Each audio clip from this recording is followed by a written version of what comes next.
Assalamualaikum warahmatullahi wabarakatuh. Pagi anak-anak, masih dengan saya, eee, melanjutkan yang tadi tapi dalam bahasan yang berbeda, yaitu kita akan mereview materi kelas 6 tema 1, subtema 1 tentang ASEAN, kepanjangan dari Association of Southeast Asian Nation. Di sini kita akan mempelajari tentang organisasi yang berada di Asia Tenggara, anak-anak, yaitu ASEAN, yang juga disebut dengan istilahnya kerjasama regional. Kenapa disebut dengan kerjasama regional? Karena ini masih sekawasan, anak-anak ya, yaitu sekawasan Asia Tenggara. Terbentuk pada tanggal 8 Agustus 1967 yang diprakarsai oleh 5 negara, yaitu Indonesia, Bapak Adam Malik, Malaysia, Bapak Tun Abdul Razak, Thailand, Bapak Tahanat Koman, Singapura, Bapak S. Rajaratnam, dan Filipina, Bapak Narcisco Ramos. Kelima Bapak di atas ini tadi anak-anak, dia adalah Menteri Luar Negeri yang saat itu menjabat di negara mereka masing-masing. Ya, sedangkan sampai saat ini anak-anak anggota ASEAN sudah ada 10 negara, yaitu ditambah Brunei Darussalam, Myanmar, Kamboja, Laos, dan Vietnam. Nah, di sini sama Bifta juga diselipkan fotonya, jadi biar kalian tahu meskipun nggak sempat kenalan gitu ya sama kayak Bu Ifta. Di sini ada Bapak Adam Malik dari Indonesia, Bapak Narcisco Ramos dari Filipina, Bapak S. Rajaratnam dari Singapura, Bapak Hanat Koman dari Thailand, dan Bapak Tun Abdul Razak dari Malaysia. Eh, di sini ada juga peta Asia Tenggara ya. Bu Ifta ingin menunjukkan bahwa eh, kerjasama ASEAN itu memang terbentuk anak-anak itu di wilayah Asia Tenggara. Jadi apa? Negara-negara ini dengan Indonesia semuanya bertetangga, wilayahnya berdekatan. Yang paling ujung ya di sini itu adalah Myanmar. Ini dilihat anak-anak. Setelahnya itu ada Thailand yang warna kuning. Ini adalah satu-satunya negara yang tidak pernah dijajah di Asia Tenggara. Sampingnya ada Laos, ya, di paling pinggir ada Vietnam. Sebelahnya ada Kamboja, anak-anak warna hijau. Hijau yang bawah ini anak-anak, ini adalah Malaysia. Malaysia terbagi menjadi dua wilayah ya, yang satu ini tetangga dengan Thailand, nah yang kedua yang hijau ini lagi anak-anak, ini tetangga dengan wilayah Indonesia ya. Nah yang kecil warna ungu ini anak-anak dia adalah Brunei, meskipun kecil dia adalah negara kaya, karena apa? Dia menghasilkan minyak terbesar ya, termasuk salah satu penghasil minyak terbesar di Asia Tenggara. Lah yang kecil ini anak-anak, ini kecil nyumlik ini ya, ini Singapura ya, tidak terlalu banyak menghasilkan tambang anak-anak, tapi apa lebih condong ke industri ya. Jadi perekonomian negara-negara Asia Tenggara itu kayaknya yang paling maju saat ini anak-anak itu adalah Singapura ya. Nah, yang paling bawah yang wilayahnya paling luas ini anak-anak, ini adalah Indonesia. Kita patut berbangga gitu ya, meskipun dengan wilayah yang luas tapi semuanya tetap bersatu ya, dengan rasa persatuan dan kesatuan yang kuat karena kita memiliki Pancasila. Sementara yang di sini anak-anak ini adalah Filipina. Nah, jelas ya. Hmm. Bahasan selanjutnya yaitu kita akan mempelajari tentang pengaruh letak geografis negara-negara ASEAN. Di sini Bu Ifta akan membahasnya secara menyeluruh tentang wilayah Asia Tenggara ya. Oke, Asia Tenggara anak-anak itu terletak pada 28 derajat lintang utara sampai 11 derajat lintang selatan dan 93 derajat sampai 141 derajat bujur timur, yang menyebabkan sebagian besar negara Asia Tenggara beriklim tropis. Yaitu apa iklim tropis ini anak-anak? Dia memiliki dua musim, yaitu musim hujan dan musim kemarau. Kecuali Myanmar bagian utara ya, yang bagian ujung tadi anak-anak itu dia beriklim subtropis, sehingga apa memiliki tiga musim, yaitu musim hujan, musim dingin, dan musim kemarau. Karena kita beriklim tropis anak-anak, makanya Asia Tenggara itu cocok untuk pertumbuhan tanaman pangan anak-anak, seperti padi sebagai pangan utama yang dikembangkan di kawasan ASEAN seperti Thailand, Indonesia, Myanmar, dan Vietnam. Iklim tropis ini juga menyebabkan Asia Tenggara didominasi hutan hujan tropis, ya. Hut Keberadaan hutan hujan tropis ini anak-anak, dia merupakan paru-paru dunia. Kenapa Bu, kok paru-paru dunia?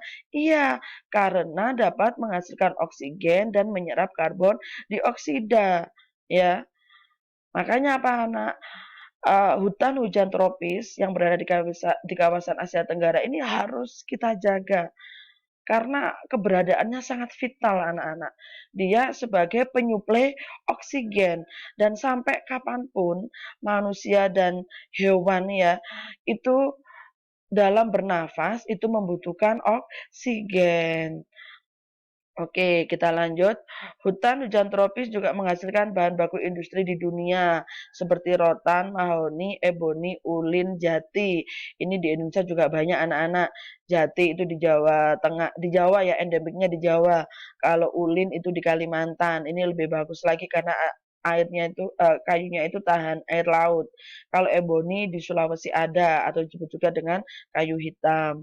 Nah, ini sebagian besar negara kawasan Asia Tenggara memiliki laut yang luas, kecuali Laos, ya. Karena memiliki laut yang luas, anak-anak, sehingga apa? Hampir semua negara Asia Tenggara juga memiliki hasil perikanan. Contohnya seperti ikan cakalang, ikan tuna, dan udang galah. Banyak lagi, ada lobster dan lain sebagainya, banyak. Pelabuhan di Selat Malaka merupakan pelabuhan yang sangat ramai di Asia Tenggara karena berada pada jalur perdagangan dunia. Sebenarnya ini bagus juga anak-anak sebagai ini pertumbuhan ekonomi di kawasan Asia Tenggara. Kayaknya menunjang karena apa? Kita berada di jalur perdagangan dunia ini anak-anak. Asia Tenggara itu berada di jalur perdagangan dunia. Pariwisata juga berkembang di kawasan Asia Tenggara. Iya, kenapa? Karena Asia Tenggara ini udah paket komplit gitu lah anak-anak. Udah hutan hujan tropisnya bagus, banyak gitu ya. Terus punya lautnya juga banyak, luas kan gitu. Punya 2 musim. Jadi eh, apa ya? Pariwisata itu di sana juga berkembang gitu loh anak-anak. Banyak yang dari bangsa Eropa itu wisata ke Asia Tenggara itu banyak.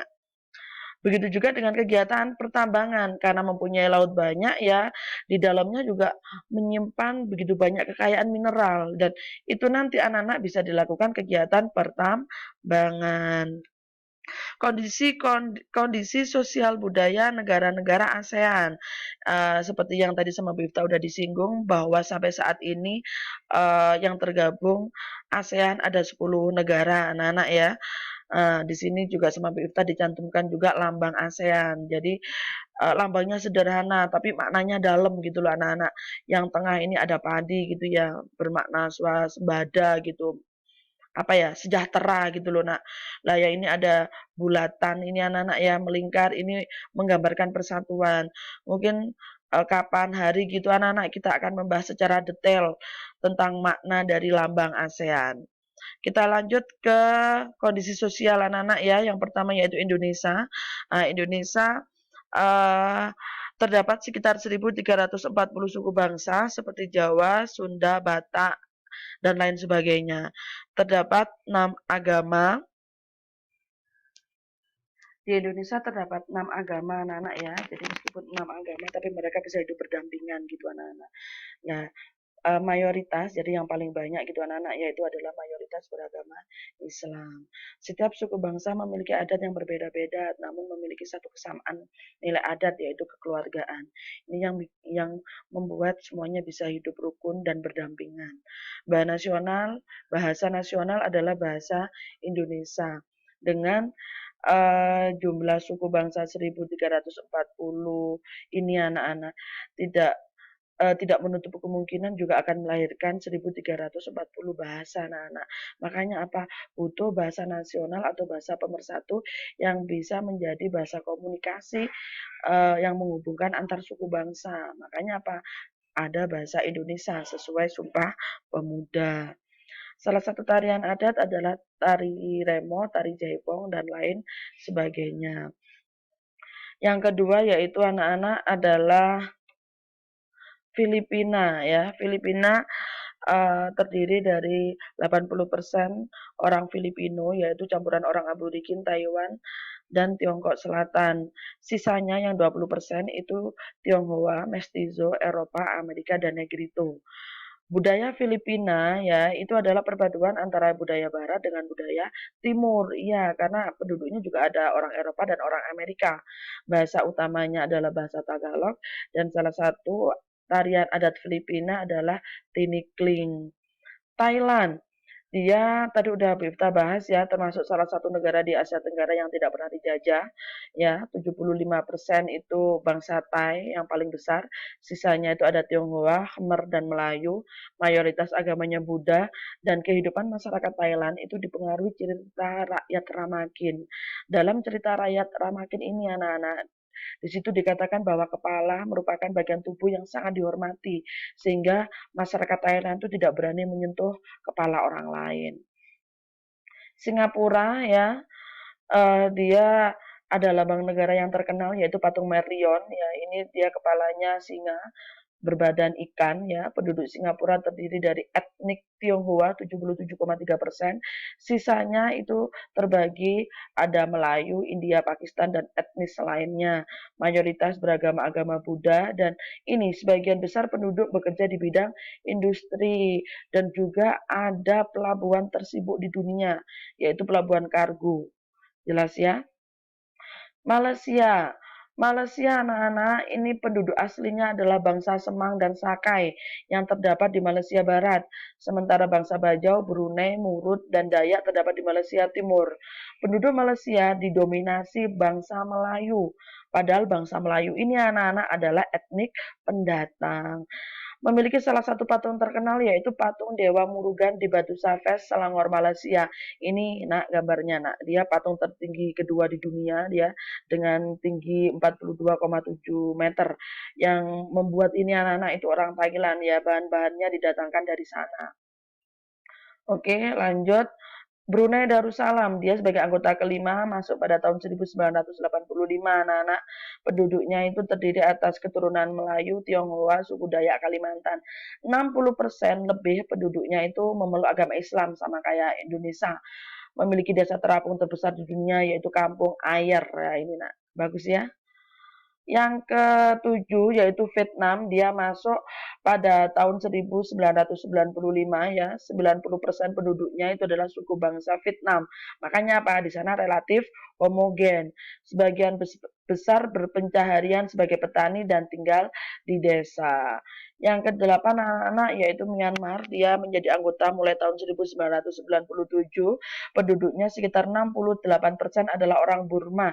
Sisanya campuran itu adalah etnik Karen, San, Arakan, Chin, Mon, dan Indian. Mayoritas memeluk agama Buddha 89%. Laos sama dengan Myanmar anak-anak menjadi anggota pada tahun 1997. Etnik terbesar adalah Lao 80% ya. Terkenal dengan kesabaran dan kesederhanaannya sama mayoritas beragama Buddha.